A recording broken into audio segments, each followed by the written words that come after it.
பிரியமான அன்பு சகோதர சகோதரிகளே, ஆண்டவராகிய இயேசு கிறிஸ்து நாமத்தாலே நன்றிகளும் ஸ்தோத்திரங்களை ஏறெடுக்கிறோம். கர்த்தர் உங்களை மேலும் மேலும் ஆசீர்வதிப்பார் என்று விசுவாசத்தோடு நம்பிக்கையோடு எப்போதும் சொல்லுவேன். ஏன்னா இன்னைக்கு மனிதனுக்கு மிகப்பெரிய ஒரு ஆசீர்வாதம் என்னடான்னு சொன்னால், கர்த்தரை நோக்கி நம்ம சந்தோஷத்தோடு அவரை கூப்பிடுற விதங்களில் நல்லா இருந்தால் நம்மளை தேடி வந்து சில ஆசீர்வாதம் கிடைக்கும். இன்னைக்கு ஒரு செய்தி எல்லாருக்கும் நான் அனுப்பியிருப்பேன் இல்லையா? அந்த செய்திகளை பார்த்தீங்கன்னா யோவான் 8ஆம் அதிகாரத்திலிருந்து 11ஆம் வசனம் ஆரம்பித்தேன். இன்னைக்கு ஆண்டவர் என்ன சொல்லுவார் என்று ஒரு டவுட்டு. ஏதாவது ஒரு குற்றப்படுத்தணும் என்று சொல்லி நம்ம ஜனங்களுக்கு பார்த்தோன்னா, அப்போ யூத ஜனங்கள் பார்த்தீங்கன்னா ஏதாவது ஒரு குற்றப்படுத்தி இயேசு கிறிஸ்து என்ன பண்ணுவாங்களான்னு நினைக்கிறாங்க. அந்த குற்றப்படுத்துக்காக என்ன நடக்குமோ என்று ஒரு பகுதி, அப்படி மற்றொரு பகுதி அந்த பாதிக்கப்பட்ட சகோதரி உட்கார்ந்து கொண்டிருப்பாங்க. அப்போ அவர் பாட்டுன்னு பார்த்தா பூமியை நோக்கி பார்த்து கொண்டிருப்பார் இல்லையா? அது பார்த்து கொண்டிருக்கும் போது தொடர்ந்து அவங்க பேசி கொண்டிருப்பாங்கல்ல. நம்ம ஜனந்தான் தொடர்ந்து நல்லா பேசுவாங்கல்ல.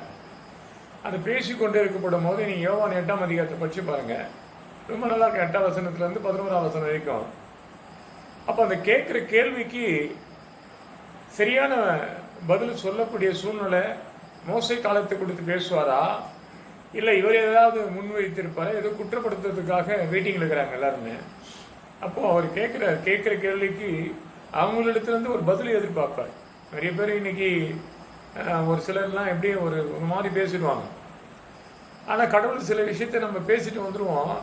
அந்த கேள்வி கேட்ட பதில் நம்மக்கிட்டே கேட்பார். அந்த கேட்கப்படும் போது உன்னால் சொல்ல முடியாது, தவிப்பேன். இதுதான் அன்னைக்கு நடந்தது.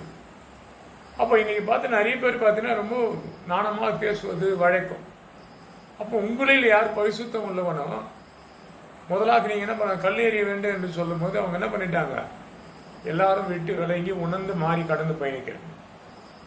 அப்போ அந்த சகோதரி என்ன சொல்லுவாங்க, எப்படி தான் தண்டனை அவங்களுக்கு உண்டு தான் வெயிட்டிங்கில் இருந்திருப்பாங்க.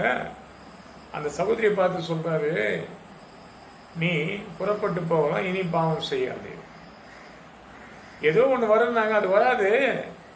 இனி நீ புறப்பட்டு போ, இனியும் பாவம் செய்யாதே. அதாவது தண்டனை உணர்த்தி என்ன சொல்லுவார், வெயிட்டிங்கில் இருந்துக்கும் பதில் வந்துச்சு. நம்ம தண்டிக்கப்பட்டவன் நமக்கு ஏதாவது ஒரு காரியத்தை சொல்லுவார்னு வெயிட்டிங்கில் இருந்த அம்மாவுக்கும் சமாதானத்தை கர்த்தர் கொடுத்து அனுப்புகிறார். வாழ்க்கையில் பார்க்குற அநேக இடத்துல ஒரு சந்தேகத்தோடு தான் இன்னைக்கு மனிதன் வாழ்ந்து கொண்டிருக்கிறான். ஏன்னா இஸ்ரவேல் மக்கள் மத்தியில் பெரிய சந்தேகமாக அதுதான். நான் கடந்த வாரத்தில் கூட உங்களுக்கு ஒரு வசனத்தை பேசியிருப்பேன்.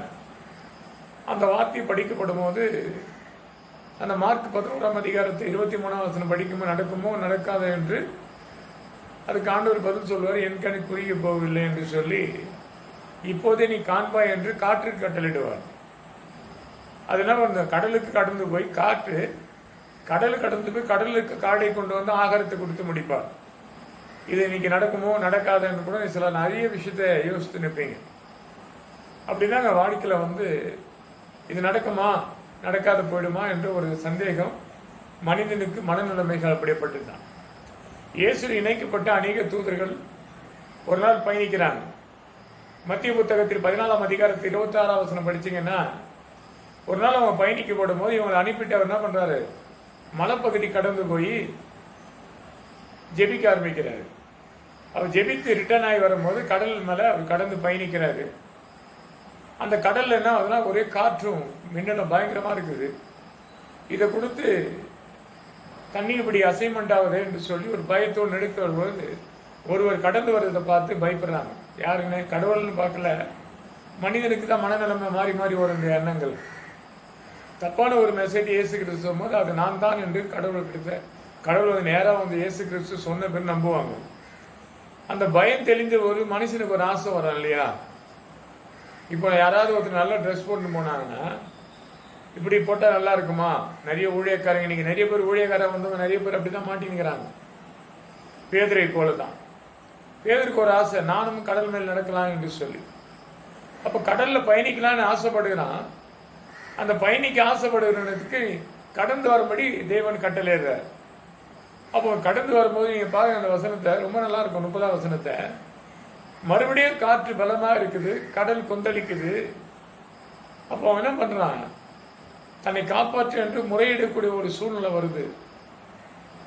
அப்போ சூழ்நிலை வரும்போது கடவுள் பார்க்குற 31 வசனம் படிச்சீங்கன்னா, அற்ப விசுவாசி ஏன் சந்தேகப்படுகிறார்? பார்க்குற அன்பு சகோதர சகோதரிகளை, இன்னைக்கு இவரை போல இருக்கலாம், அவங்கள போல இருக்கலாம்னு கடன் தொழில மாட்டிக்கொண்டு எத்தனை பேர் அப்படிதான் இருக்கிறீங்க. வாழ்க்கையில் முன்னேறக்கூடிய ஒரு சூழ்நிலை இருக்குது. 1 தீமோத்தேயுல இருக்கும் 6ஆம் அதிகாரம் 6ஆம் வசனத்தில், போதும் என்ற மனதோடு இருந்தால் நமக்கு கடன் தொல்லை வராதுங்க. நான் ஒரு வீட்டுக்கு கடந்து போனேங்க, அந்த வீட்டில் இப்படியேப்பட்ட ஒரு காரியத்தை நான் பார்த்தேன், இது எப்படியாவது நான் வாங்கிடலான்னு சொல்லி ஒரு கடன்பட்டு வாங்கினால் கடத்துக்கு அறிகுறியாக தன்னை ஏற்படுத்தி வைத்துக் கொள்வது யாருனாலும் நீங்க தான். அதுக்கு பிற்பாடு நான் கடவுளோட இதை கேட்டேன், எனக்கு இன்னும் கிடைக்கலன்னு, கடவுள் இருக்கிறாரா இல்லையா என்று சந்தேகப்படுறாலும் அப்படிதான். இது மத்தியில் இருக்கும், ரொம்ப அழகா இருக்கும். 28ஆம் அதிகாரம், ஆண்டு ஒழித்தேர்ந்த பேர் கடந்து பயணிப்பார்.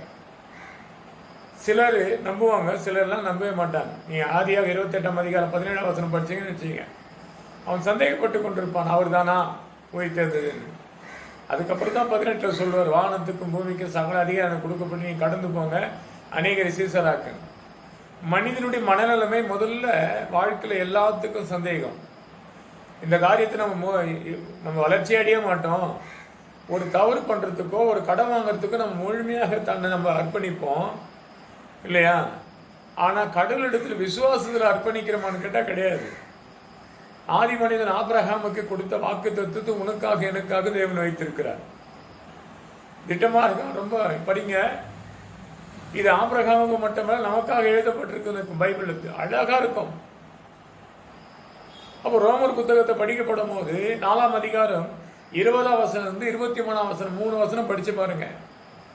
ஆபிரகாம் ஆதியாகம் 18ஆம் அதிகாரம் நடந்தது, ஆதியாகம் 14ஆம் அதிகாரத்தில் நடந்த விஷயத்தை இங்கே திட்டமா தெளிவாக அழகா இருக்கும் ரோமர் 4ஆம் அதிகாரத்தில். அப்போ அந்த 20ஆம் வசனம் 23ஆம் வசனம் போது அப்போ நமக்குள்ள என்ன வருது? சந்தேகப்படுறோம், நடக்குமோ நடக்காது. ஆபிரகாமை போல இருன்றாரு. இது ஆபிரகாமுக்கு மட்டும் இல்லை, உனக்காக நான் சொல்லியிருக்கிறேன், நீ விசுவாசித்தால் உமக்கு நடக்கும்ன்றார் ஆண்டவர். இன்னைக்கு எத்தனை பேர் விசுவாசிக்கிறோம்? வாழ்க்கையில் சந்தேகப்படுறோம், நடக்குமோ நடக்காதா இல்லையா? வாழ்க்கையில் இன்னைக்கு அநேக காரியங்க. கடல் மேலே பயணித்திருந்தவன் அங்கே அநேக சீசர் ஆசைப்பட்டு கடல் கொந்தளிப்பை விடுவித்து உன்னை கரை சேர்க்கப்படும் போது, அப்போ நான் என்ன சொல்ல, நான் கடல் மேலே எனக்கு ஆசைப்படுதான். கடல் மேலே ஆசைப்பட்டு பயம் வருது, பயம் வரும்போது நெடுக்கம் வருது, ஆண்டவரே என்னை காப்பாற்றுமா. அப்போ கடவுள் சொல்கிறாரு, அற்ப விசுவாசி ஏன் சந்தேகப்படுகிறார்? எனக்கு நிறைய பேருக்கு அதானே வாழ்க்கையில் சந்தேகப்படுவது தான். இந்த கடந்தொழில் மாட்டியிருக்கிறோமே, நம்மளை யார் விடுவிப்பாங்க?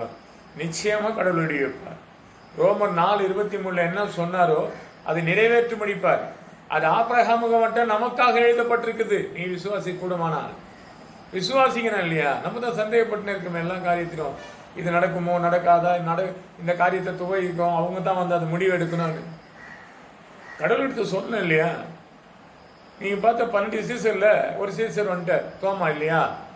சென்னை பட்டத்தில் போனால், சின்ன மலைக்கு கடந்து போனால் தோமாவை கொடுத்து ஒரு வரலாறு எழுதப்பட்டிருக்கும். ஒரு புதைக்கிற எடுக்க போது இச்சப்பட்ட இடத்துக்கு போனால் பெரிய ஜனம் வரும், கடந்து போய் அது குறைஞ்சி 100 வருஷத்துக்கு மேலான காரியம்.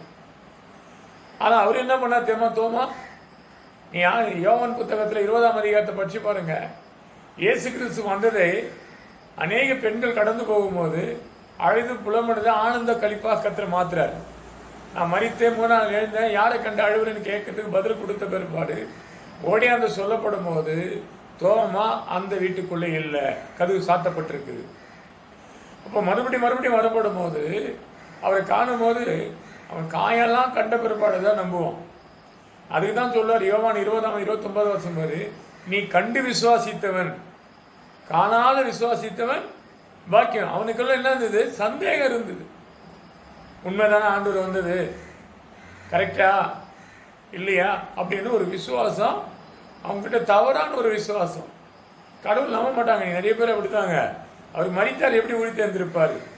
இன்னைக்கு சென்னையில் அப்படி சரி, உலகம் முழுவதும் சொல்லுவாங்க அப்படிதான். ஏன்னா நீங்கள் வேதத்தை ரொம்ப தெளிவாக பாருங்க.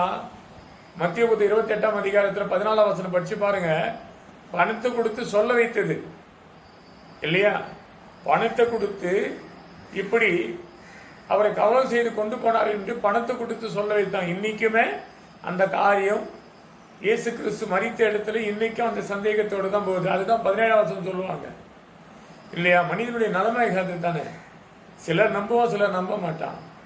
அப்போ சிலர் நம்பவும் கிடையாது. ஆனால் அடுத்த வேலை கடல் தொடர்ந்து பயணிக்கிறாரு.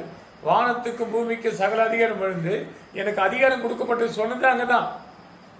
அப்போ அநேகர் சீசராக்கி நீங்கள் கடந்து போய் நம்ம அநேகர் சீசராக்குங்க, பிதா குமார் பரிசுத்தம் ஞானஸ்தானம் கொடுன்னு என்று தேவனே சொன்னார் மத்திய புத்தகத்தில். இன்னைக்கு நிறைய காரியத்தை பார்ப்பாங்க, பைபிள்லேருந்து நிறைய எடுத்துக்கொண்டே இருக்கலாம் இல்லையா? இப்போ நான் எண்ணங்கத்தை பற்றி கடந்த வாரத்தில் பேசப்பட்ட வார்த்தை கூட இதுக்கு ஈக்குவல் தான். சந்தேகம் தான் மனுஷனுக்கு. நடக்குமோ நடக்காதோ, என் கைகள் குறுகி போலேன்னு ஆண்டவர் சொல்லுவார். அநேக காரியத்தில் நடக்குமோ நடக்காதோ, எதை எடுத்தாலும் பாருங்க நீங்கள். ஆனால் கடன் வாங்கும் போது கொடுக்குமோ கொடுக்க முடியாதான்னு நினைக்கிறது கிடையாது இல்லையா? ஒரு வேலை வாய்ப்பு கடந்து ஒருத்தர் நம்பி நம்ம கிட்டேருந்து ஒரு பணம் கொடுக்குறாங்க, அந்த பணத்தை ஒழுங்குபடுத்தி எடுத்துன்னு கொடுக்குறோமான்னு நினைக்கிறது கிடையாது. எதுவாக இருந்தாலும் பார்த்துக்கலாம்னு சொல்லி முன்னாடியே இறங்கி நம்ம அநேக காரியத்தை செய்துட்டு அகப்பட்டு கொண்டு இன்னைக்கு எனக்கு தப்பிக்க முடியல, கடவுள் தான் என்னை காப்பாற்றுன்னு அழுகப்படும் போது அப்போ என்ன அது கொஞ்சம் தாமதிக்கும் போது என்ன ஆயிடுது உங்களுக்கு? அது நடக்குமோ நடக்காதோ? அப்படிதான் இன்னைக்கு மனுஷன் நிலைமை. பக்கம் அங்கு சகோதர சகோதரிகளை வேதத்தை ரொம்ப தெளிவாக நிறைய வசனத்தை தேவன் சொல்லி கொடுத்துருப்பார். ரோமர் 11ஆம் அதிகாரத்தில் 23ஆம் வசனம் பார்த்துங்க. அவர் அங்கே பார்த்து ஒரு ஒரு தோட்டத்தை பார்த்து ஒரு செடியை பார்த்து சொல்லிட்டு சொல்லுவார், இந்த மலையை பார்த்து சமுத்திரத்தில் போ என்று சொன்னால் போகும், சந்தேகப்படாத சொல்லுன்றாரு. எல்லாத்துக்கும் சந்தேகம் இல்லை, விசுவாசம் இருக்காதுங்க. விசுவாசத்தோடு நீ என்ன பண்ண, சந்தேகப்படாத விசுவாசத்தோடு சொல்லு, அந்த மலை என்ன பண்ண, மலை போல வர பிரச்சனை உன்னை விட்டு நீங்கி போகும். இன்னைக்கு நிறைய காரியங்கள் இன்னைக்கு செய்தி அதுதான். அநேக இடத்துல நம்ம பேசிக்கொண்டே போகலாம், அநேக இடத்துல சொல்லிக்கொண்டே இருக்கலாம். ஏன்னா நிறைய விஷயத்த பைபிளில் படிக்க ரொம்ப சந்தோஷப்படுவேன். ஏன்னா நிறைய கற்றுக்கொள்ள வேண்டியது இருக்கும். இந்த மத்தியில் பார்த்தீங்கன்னா நிறைய விஷயம். லூக்கா 24ஆம் அதிகாரம் 38ஆம் வசனம் படிக்கப்படும் போது சில பிள்ளைங்க அவர் மரித்தேர்ந்ததுக்கு ஒரு டவுட்டு. அப்போ என்ன பண்ணுறாங்க, டவுட் வந்ததுமே மீனை வாங்கி தேவன் சாப்பிட்டு பேர் தான் நம்புவோம். இன்னைக்கு நிறைய விஷயங்கள் பைபிளில் ஏன்னா 14 புத்தகத்தில் எழுதினாங்க புதிய ஏற்பாட்டின் வழியாக. அந்த 14 புத்தகத்தை இன்னைக்கு கூட சிலர் நம்ப மாட்டீங்க. இயேசுவே ஏற்றுக்கொள்ளப்பட்டு விசுவாசித்தியா என்றால் கிடையாது. எந்த சூழ்நிலை என்னை விடுவித்தார் எனக்கு தான் தெரியும் இல்லையா? எனக்கெல்லாம் இதில் சம்மந்தமே கிடையாது. இந்த வேதத்துக்கும் எனக்கு சம்மந்தம் கிடையாது. ஏன்னா ஒன்று பண்ண முடியும், ஒரு முறைக்கு 2 முறை சிலுவை போட்டு தூங்கும் முன்பே. ஏன்னா நான் சென்னையில் இருக்கும்போது அங்கே இருக்கிற அந்த குவார்டர்ஸ் மேல் தான் தூங்கியவன் இல்லையா? அந்த குவார்டர்ஸ் மேல் தான் எல்லாம் வீட்டுக்குள்ளே படுக்க மாட்டோம். குவார்டர்ஸில் போய் மொட்டை மாடியில் படுத்துக்குவோம், லைனாக படுப்போம். ஒரு பயம் இருக்கும் இல்லையா? மொட்டை மாடியில் படுக்குது, ஒரு சிலுவை போட்டுக்கும். எதிரிலேயே ஒரு ஆட்சி சர்ச் இருக்கும், அது மேலே சிலுவை இருக்கும். அந்த சிலுவை பார்த்து சிலுவை போட்டு தூங்கி தான் தெரியும். இயேசு பற்றி ஒன்றுமே தெரியாது. ஆனால் அடைக்கப்பட்ட நோக்கங்கள் 27 வருஷமாக இன்றைக்கி ஊழியம் பண்ணி கொண்டிருக்கிறேன்னா அநேகர் வரலாம், நானும் ஊழியத்துக்கு வரேன், நானும் பிரசங்கிக்கிறேன், நானும் அதை பண்ணுறேன். அநேகர் அழைக்கப்பட்டாருங்க. அழைக்கப்பட்ட லிஸ்ட்டில் இருக்க முடியுமா? தெரிந்து கொள்ளப்பட்ட லிஸ்ட்டில் இருக்க முடியாதுங்க. தேவரை யாரை முன்வைத்திருக்கிறாரோ அவங்களை கொண்டு தான் கர்த்தர் நடத்துவார், அவங்களை கொண்டு தான் அதிசயங்களை காணும்படி செய்வார். அப்படிப்பட்ட உபத்திரத்தை தாங்கக்கூடிய மனுஷனு தெரியும் அவருக்கு. நான்லாம் அந்த 27 வருஷத்தில் பார்த்தேன்னா எத்தனையோ பிரச்சனைகள், எத்தனையோ பாடுகளை அனுதினம் வரும். ஆனால் என் தேவன் இல்லை என்ற சந்தேகம் எந்த நாள்லையும் என் இதயத்தில் வராது. ஏன்னா என் ஆண்டவராக இயேசு கிறிஸ்து என் அழைத்தது சரியாக நேர்த்தியாக அதது காலத்துக்கு நேர்த்தியாக நான் செய்வேன் என்று சொன்னார் இல்லையா? அப்படிதான் இருக்கும் பிரசங்கில 3ஆம் அதிகாரம் 11ஆம் வசனத்தில் அதது காலத்துக்கு செய்வேன் என்று நம்பிக்கையோடு இரு. கடன்பட்டிருந்தாலும் சரி, இல்லை உன்னை அவமானப்பட்டிருந்தாலும் சரி, இல்லை வீடெல்லாம் தவித்து கொண்டிருந்தாலும் சரி, இல்லை நீ அநேக பிரச்சனை மாட்டிக்கின்னு இது முடியுமா நினைக்காத, முடியும் என்று பிரசங்கி 3:11 வாசித்து பாருங்க. அது அதன் காலத்துக்கு செய்வேன் என்று சொல்லுவார். நிச்சயமா முடியும் உண்டு, உன் நம்பிக்கை வீண் போவாது. கர்த்தர் உங்களை ஆசீர்வதிப்பாராக. ஜெபிக்கலாமா? நம்முடைய ஆலயம் கட்டுவதற்காக ஜெபம் பண்ணுங்க. ஆலயம் கட்டுவேன் என்று கொடுப்பேன் என்று சொன்னவங்க கொடுங்க. கர்த்தர் உங்களை மேலே மேலே ஆசீர்வதிப்பார். சின்ன ஜெபம் பண்ணலாம். என் அன்பா நேசிக்க நல்ல பிதாவே, உடைய கிருபைக்காக சோதரிக்கிறோம், வல்லமைக்காக துதிக்கிறோம். பரிசுத்த ஒரு நாளாக இன்னைக்கு இந்த செய்தி ஒவ்வொரு இதயத்துக்குள்ள போக விடும் போது இதுவரைக்கும் அந்த நம்பிக்கையில்லாத வாழ்ந்து கொண்டிருந்த அந்த வாழ்க்கையை ஆண்டவரை ஆதி தகப்பன் ஆபிரகாம் ஆதியாகமம் 18ஆம் அதிகாரத்தில் எல்லாம் இழந்து போய் தன் மனைவிக்கு ஆண்டவர் சொன்னார், மறுபடியும் வரும்போது ஒரு குமரன் கொடுக்கும் போது அவங்க ஆண்டவர் அசத்தனமா யோசித்தார்கள். அப்பா மறுபடியும் தேவன் வரவிடுவார். தனக்கு ஒரு குமாரன் கொடுத்தது போல இந்த செய்தியை கேட்ட பிற்பாடு மறுபடியும் கர்த்தர் நமக்கு ஒரு வாழ்க்கையை கொடுப்பார் என்று நினைக்கட்டும். எல்லா விதமான பரிபூரணம் அடையட்டும். நாம மட்டும் மையப்படட்டும். பெரிய இயேசு மூலம் பிதாவே. ஆமென், ஆமென், ஆமென்.